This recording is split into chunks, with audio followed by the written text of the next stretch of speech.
Hey, let's be honest. Unless the Kenyan government wakes up to sign a bill right after politicians' demise, again, everybody and everything pretty much has a right to a glow up. And just as Steve Simple Boy went from a negative 3.6 to a honest 2, and Michelle went from Mjakam shit to Mjakam fine in just a couple of months, Matatu culture is also not left behind in this trend, and that's why in this video we are checking the greatest glow ups in Matatu culture. First and foremost, let us check out Opposite. This Java has a record for most Rico visits, right next to the amount of time our president has traveled abroad.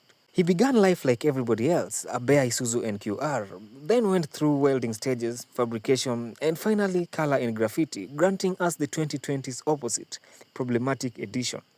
By 2022, he had improved on his aesthetics but still maintaining the looks, this time giving us the Manunda Edition. By 2023, he celebrated Matatu Culture Awards with the same aesthetics but even better graffiti. And by 2024, he gave us the all-new Canadian edition, which came with Land Cruiser headlights, all-new graffiti, new face card, and even a back portrait. And speaking of back portraits, Opposite has given us one of the best entertainment in Matatu culture, starting from the Joker look-alike, to a Halloween nun, to a party pop, and currently a bling-bling pop.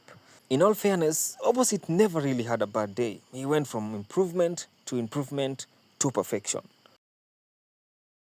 This vehicle performed one of the greatest miracles in Matatu culture, jumping from a uniform to manyanga and totally skipping the mid-table. Apart from the huge side mirrors, he had the basic uniform look, decent face guard, stock headlights, and maybe some few added LEDs.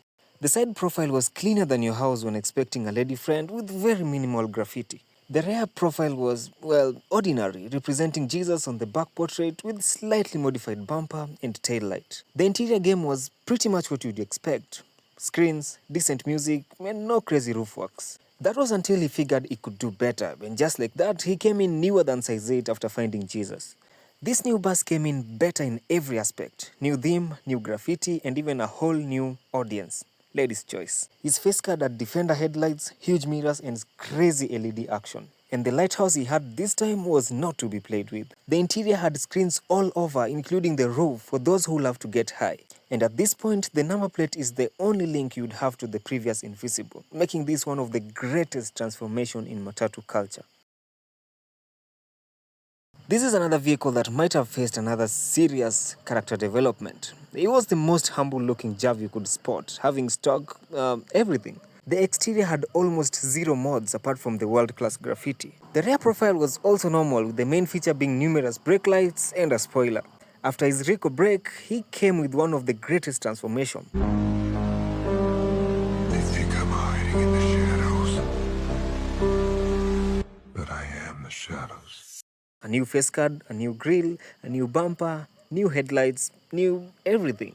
The side profile maintained a dark Batman-ish theme with crazy graffiti action going on, while the rear had a new Batman spoiler and new lights installed. You would still recognize him since he maintained the previous Batman theme, but the glow-up was incredible.